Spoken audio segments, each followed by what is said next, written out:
told my best friend, "Watch this," and told my hubby to kneel for me, but he let it get to him. Hello, Reddit. My name is Simone, and I'm 27 years old. At a silly party with friends, I had decided to get naughty, and I told my best friend, "Watch this," and I told my hubby to kneel for me, but he let it get to him. Now he wouldn't even pick my calls or reply to my texts. At first, I thought he was being silly, being angry about the whole thing because I had only been joking. But then Andrew, my husband, had just left after the party and hadn't shown up since then. That's not even the crazy thing. He sent divorce papers through his lawyers. I love Andrew very much. I've been obsessed with him ever since he stepped his foot into our house to collect a document my daddy had forgotten at home. I've loved him since then, and I did everything in my power to get him. And now all of a sudden, after 4 years of marriage, he doesn't want me anymore.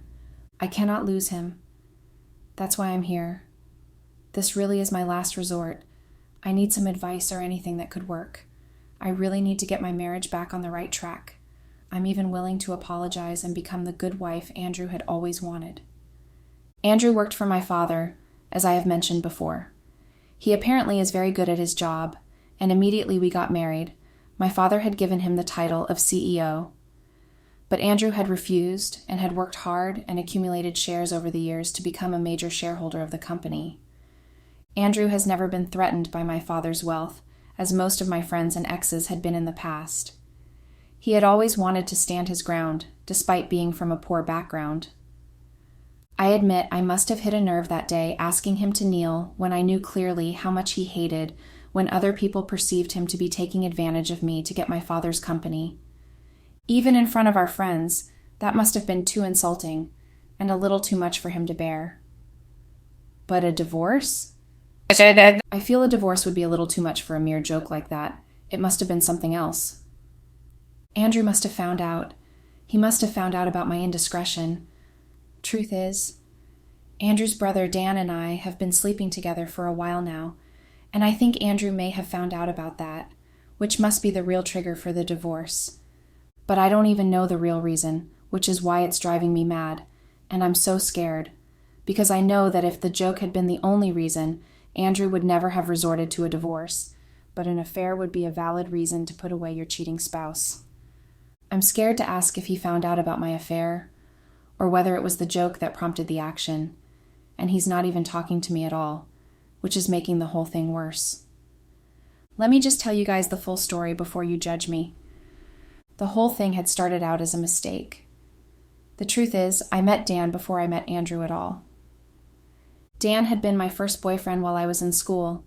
I had never had plans to work at all, but my parents had insisted I get a degree just for getting sake, and I had given in to their demands. I have always been a spoiled princess right from the day I was born. Being the only girl and also the only child of my parents didn't help matters. I was always given everything I wanted on a platter of gold, and that made it very hard to please. I got bored easily when I got things easily, and when I didn't get them, I threw tantrums, and I did everything I could to get things I wanted, even if I had to cheat or pay my way through. One time, a new girl came, and she started leading the class, getting first place and the teacher's love, and it made me mad. Before she came along, I had always had first place. I was brilliant without even trying hard, so I had never had much thought of it. But having to compete with the new girl felt like me being belittled, so I had paid off the teachers to give me first position. Another time, it had been a beauty competition. I had the whole election rigged so I could win, just because I heard some girls whispering in the bathroom that I was probably not going to win because it was obvious who it was that was finer. So after high school, my parents insisted I get a degree in whatever field I decided on. So I had gone with a business degree because it would eventually be a plus in my qualifications when I wanted to take over the company. So in my first year of school, I had met this guy that had been all over the place and had been so annoyingly insistent on us being together as a couple. He kept stalking me even to classes and everywhere. He was like a pain in the butt and I couldn't get rid of him. And he did stalk me in a not so obvious way, so if I did report him, I had no evidence of being stalked. I had taken matters into my own hands, and I had paid another guy to date me just to fend him off. After seeing me with another guy for about 2 weeks, he finally backed off. The guy I had paid to act as my boyfriend had been Dan. Dan had been a sophomore and kind of did all sorts of jobs to get money, including illegal ones. Even after the stalker stopped stalking me, I continued hanging out with Dan, and we eventually started truly dating. I loved Dan so much, and I did everything for him, including paying for his rented apartment and paying his other bills. I didn't mind it because I thought he was in love with me as much as I was with him. My best friend Amelia warned me severally to be careful because she didn't exactly like Dan, but I kept on seeing him, but eventually broke things off with him when I found out that Dan had only been with me for the money and never really loved me. I had picked his calls one day, and the girl, probably thinking it was Dan who picked, had started whining about Dan not having time for her and asking when the whole puppy love thing with me was going to end. I had been upset, and I ended things with Dan immediately. I couldn't stand the fact that he was a cheat and a liar. So until graduation, I did not date anyone else because I was still upset about Dan, especially because I would see him parading around with other girls after hurting me. After graduation, my father had insisted I gain some work experience and had sent me to another branch of the company in an entirely different state to work. No one knew me there as the owner's daughter, so it had been easy to blend in. Or not. I hated working there because I got sent around like a delivery man, so I didn't work there 2 months before I quit despite all the pleas from my parents. I just couldn't allow anyone to treat me like trash when I was their boss in the real sense of the word. I stayed back home and did what I knew how to do best, party with friends and shop until I dropped. Well, that was only until I met Andrew. When Andrew had shown up at our doorstep to collect the documents that day, I had been so captivated, and I tried to hold a conversation with him, but he had been rushing away as soon as he got the documents. So the first time we met, I hadn't gotten any chances to talk to him. I was so determined to see Andrew again that I had even asked for a position at my dad's company, but Dad had refused me, thinking I had some sort of motive because he knew how much I hated working. It was true, but it pissed me off, and it meant I had to look for another opportunity to see Andrew again. That opportunity had presented itself when Amelia, my best friend, had announced her engagement. She had a mini party to celebrate, and I had seen Andrew again. Apparently, he was Amelia's fiancé's friend. I, of course, took advantage of that and had gotten his contact that day and started texting him. When I told Amelia that I was already in love with Andrew, she had told me that we couldn't be together because Andrew had a girlfriend whom they'd been dating for some years now, but that did not stop me. I wanted Andrew at all costs, and I wanted to do everything to get him, including paying his girlfriend off. She had been quite greedy, and when I gave her the money, she had left Andrew heartbroken almost immediately. Of course, I was there for him as a friend so he could heal up, and then I started dating Andrew 2 months later after his breakup with his ex. By then, even my parents already knew about Andrew, and they approved of him because he was really hardworking and because my dad thought that his good character would somehow influence me. Within 3 months of dating, I started to bug Andrew about marriage. I wanted to be married like my best friend was, and I was feeling insecure too because Andrew had a lot of admirers, mostly female, and they wouldn't stop until they knew he was married. One time, someone had a package delivered to his house. It had been a suit and quite expensive if the tag still attached to it was anything to go by. She had even boldly written her name as the sender of the gift and a small note confessing her feelings. I had been so mad, and I had grabbed the kitchen scissors and designed a different material out of it. Andrew had been so upset when he came back because he had told me he could have just easily returned it, but then since I had torn it, he couldn't, and that would mean he accepted the gift. I didn't care, and I had offered to pay the woman back her gift money. I didn't want her around Andrew ever. That incident made me insist on marriage more with Andrew, and finally, he had agreed that we planned our wedding. Within 2 weeks, everything was set in place, but Andrew had refused to get married. He wanted to pay for things that concerned him and would not allow my parents to pay for everything. It took another 2 months before Andrew finally paid off his share of money for the wedding preparations, and it truly frustrated me. I met Dan on the day of our wedding, and I had been shocked when Andrew had introduced him as his brother. Before that, I had not met Dan, not because I did not know that Andrew had a brother, but because Dan had been in another state and hardly visited. So it had only been Andrew's parents I had met before the wedding. I pretended not to know him and I smiled sweetly through the introduction. I didn't want him to ruin my wedding, and we had already broken up, so there was no attraction or anything between us. I know I should have told Andrew about it, but I kept it to myself because I was scared of how Andrew would react, knowing I dated his brother back in the university. After the wedding, Dan had gone back to where he stayed, and I felt relieved and happy again. But I wasn't happy for long, especially when Andrew decided we would move out of the apartment my dad bought me as a wedding present and live in a rented apartment he was paying for. He wanted me to do whatever I wanted with my apartment, put it out for rent and get money from it, or do anything, but he refused to live there with me. He wanted to somehow retain the fact that he was the man of the house and didn't want any favors from his in-laws. It made me mad because the house he rented wasn't half as beautiful as my house. The furniture and even the decorations and everything else faded in comparison to my house, but Andrew still would not back down. For days, I wouldn't speak to him after we eventually moved to the house, but I was too in love with Andrew to stay mad at him for long. Eventually, after 1 whole year of being married, Andrew started talking about building our own family, having kids. It was a subject I wasn't ready for. I didn't want to have kids yet. They were loads of work, and I didn't want to have to pause my entire life just to look after a kid who would definitely be demanding. And I hated it when babies cried. The only time I admired them was when they were sleeping in their own bed and not shouting down the roof or wherever they were at that moment. Amelia, my best friend, had a baby, my goddaughter Sonia. She was the cutest thing, and I always sent her gifts every time, but I never went near her, especially when she was in her crying tantrums. The way Amelia looked exhausted after putting Sonia to sleep always put me off, and I had decided not to have any kids until I was ready. So Andrew and I would fight a lot about my decision not to have kids yet.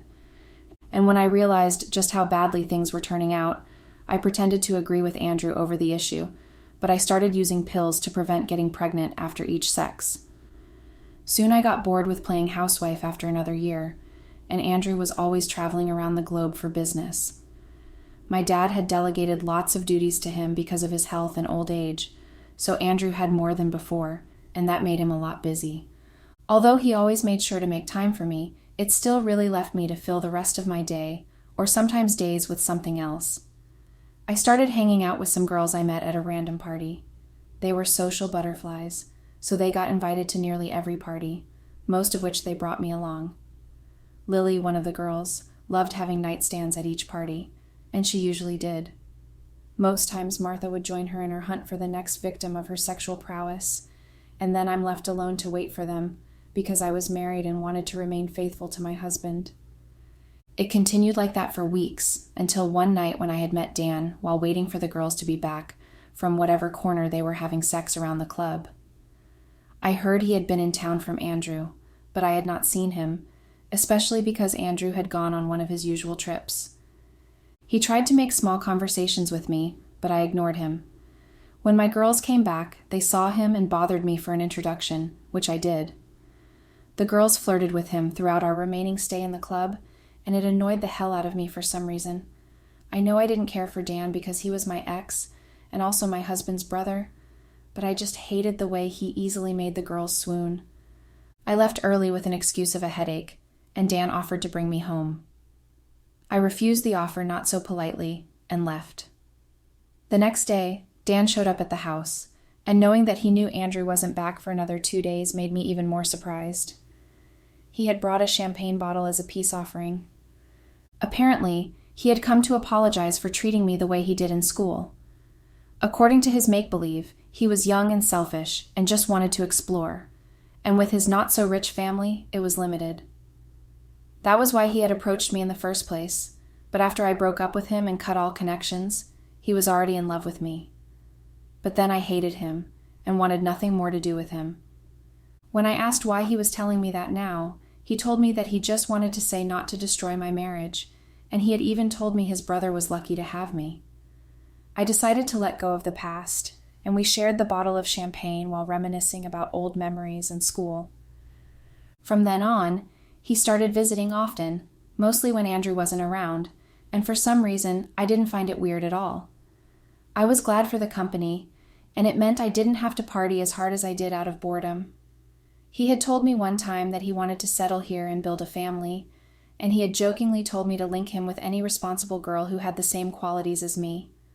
For some reason, again, I had been upset.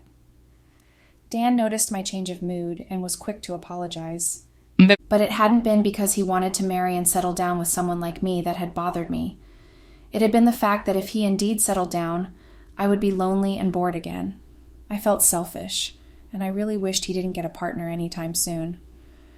Andrew found out that I paid off his ex-girlfriend because they had apparently met during one of his travels, and he had been mad at me for some reason.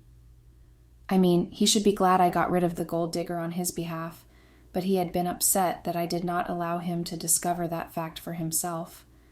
Apparently she had taken the money because her mom had been very sick, and they had been gathering money for her treatment. When I offered her money, it had been the exact amount needed to complete the payment for the surgery, so she had taken it.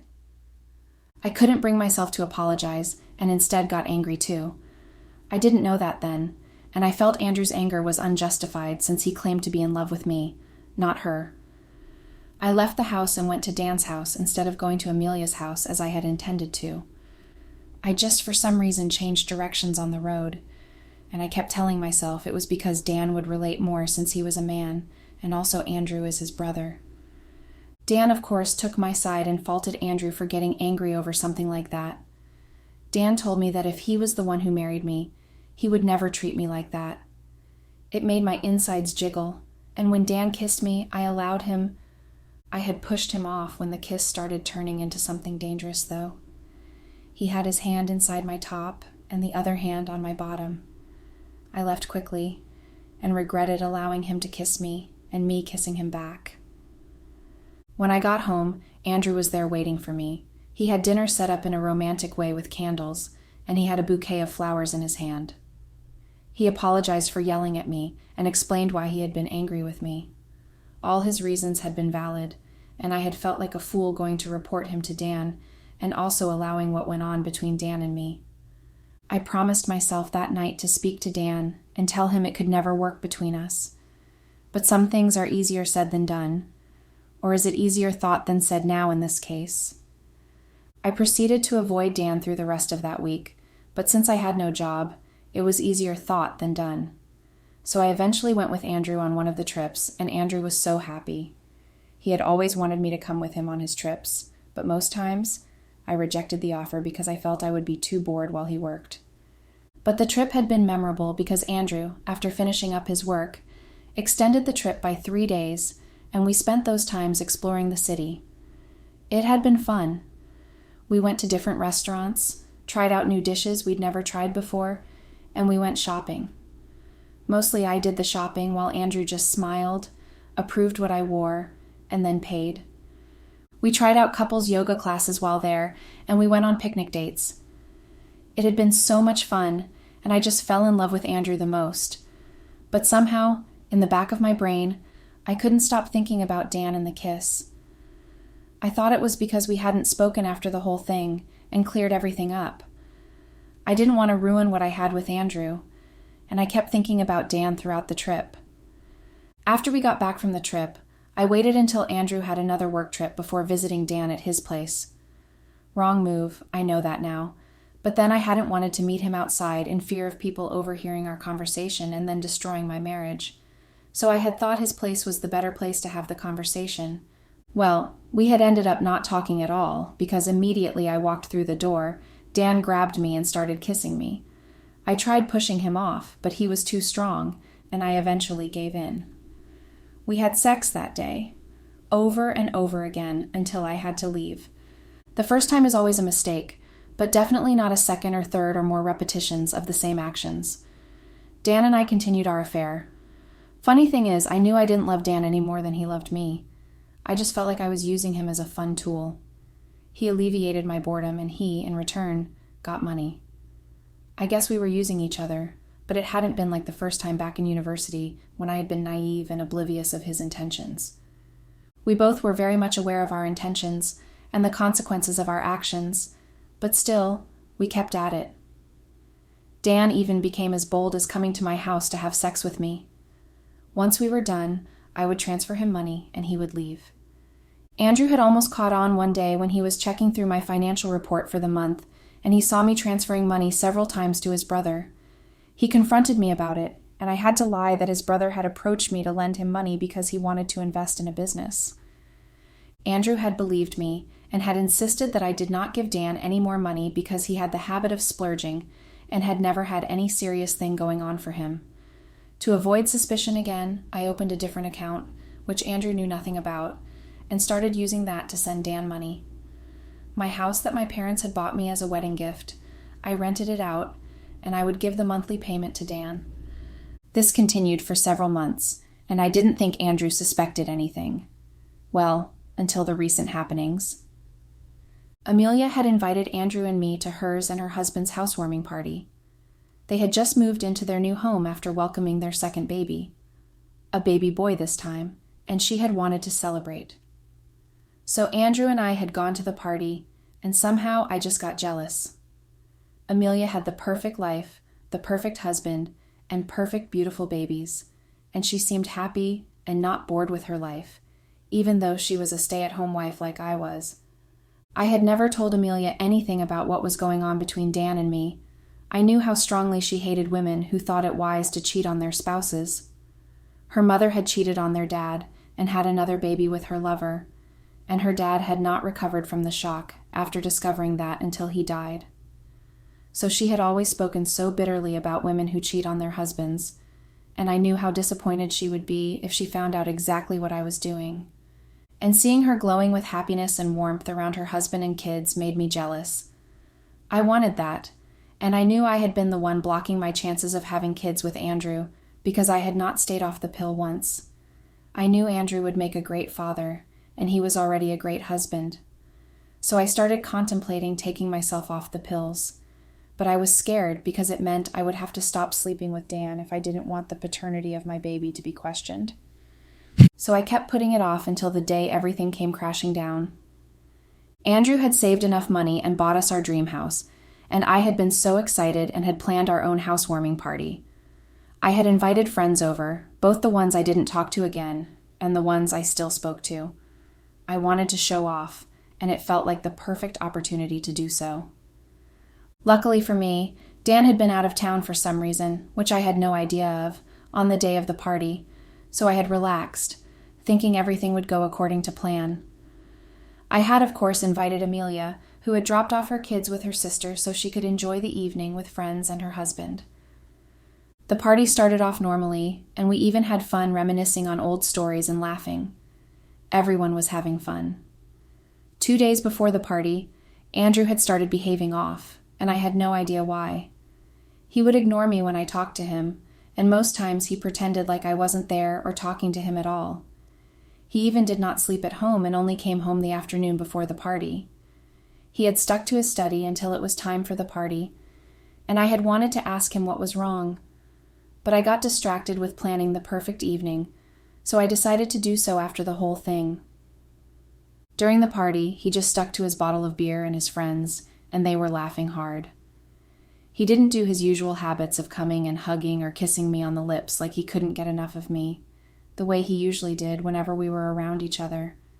He had not even spared me a glance throughout the party, and then I had this crazy idea, a very stupid one. I wanted to get a reaction out of him, and I thought of it as the perfect way to do that. I dragged Amelia close to where the men sat, and I began to chat loudly on purpose. Even Amelia had looked at me like I was drunk, but I continued my stupid way to get attention. I started to brag about how much success Andrew had, now due to the influence of me and my father. I talked so much about his travels around the globe just so he could manage my dad's company and all. I went ahead to even tell Amelia, in a very not-so-subtle way, that I literally controlled him. By then, everywhere was silent, and everyone was looking at him. Amelia kept trying to make me shut up, but I was just too out of control, and I had jokingly, at that point, looked towards him after telling Amelia to watch, and I had asked him to kneel for me. That must have been the height of it all, as Andrew had gotten up angrily and left the party. I had been shocked and called after him, but he wouldn't even look back. No one else said a word to me, not even Amelia, and they just left. And then Andrew would not return home or return my calls or reply to my texts. I regret my actions. The joke had been too extreme, and I had embarrassed him, but I fear that it might not have been the joke that is the only thing making Andrew file for a divorce. He may have discovered my secret affair with his brother, and I'm losing my mind just thinking about everything. I really need your advice, guys. What do I do? How can I get Andrew back? I cannot do without Andrew. He has been the only thing in my life I have ever had to work so hard to get, and I cannot lose him now or ever. Please, guys, what do I do? Update. Hello, Reddits. Thinking back, I realize a lot of things now. Things I should have realized from the very beginning. I realize how stupid, selfish, and self-centered I really was, how discontented and arrogant and proud I truly was, how I couldn't just see the truth even though it was right in front of my very eyes. And the painful part is, it took you guys to see that. It took your very painful, backlashing words and comments to see what a big idiot I was. When I came to express myself on this app, I came looking for some sort of justification for my actions. I couldn't see things for what they were. I came here seeking desperately how to get back Andrew without realizing just how much damage I had caused for myself. Andrew actually found out about my affair with his brother. He had apparently come home 3 days prior to the party to surprise me with a lunch date, and he had seen me drive out. Curiosity had made him follow me, and I had ended up in his brother's house, spending hours there. And what had confirmed the affair had apparently been the text I received on my phone in the night from Dan, who had written that he enjoyed our afternoon session, as he always did before, and thanked me for the money I sent him. So that had been the reason for his distant behavior before the party. But as self-centered as I have always been, I did not notice that, and I had gone ahead to make a joke out of him in front of our friends. My parents found out about it, and now they are so angry and never want to see me again. They literally cut me off. They cut off my monthly allowance and everything else. The only thing they left me is the apartment they bought me, and now I have literally nothing to my name. My dad now has insisted on Andrew being his sole heir and owner of the company after his death, while I'm left with nothing. I'm now officially a divorced, lonely woman with plenty of regrets to keep her going through her lifetime. Dan apparently had been spending all the money I'd been giving him on buying a ticket out of the country, but he was scammed of all the money. Now he's out on the street as his parents refuse to take him back after the whole unforgivable and disgraceful act he did with me. The only difference between him and I now is just that I have a roof over my head, but I know I'm more miserable than he ever will be. I lost Andrew, my perfect man. I still cannot get over the fact that I was stupid enough to hurt him like this.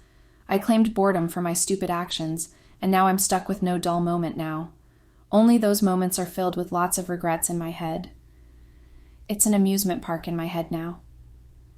The only difference is the amusement park has a closing hour. Mine does not. I regret everything I did to hurt Andrew. He was the perfect husband and gentleman to me. He never for once gave me reasons to doubt him, and despite everything, tried his hardest to satisfy me. But greedy and selfish me just wanted to ruin everything, and I eventually did. I ruined everything. I regret everything so much. It hurts so badly right now. My head, my heart, even my body hurts so much, remembering just what could have been, but would never be because of my selfish actions. Oh, what I would give right now to turn back the hands of time and not do the things I did with that embarrassing idiot Dan. Update. Hello, Reddits. It's me again.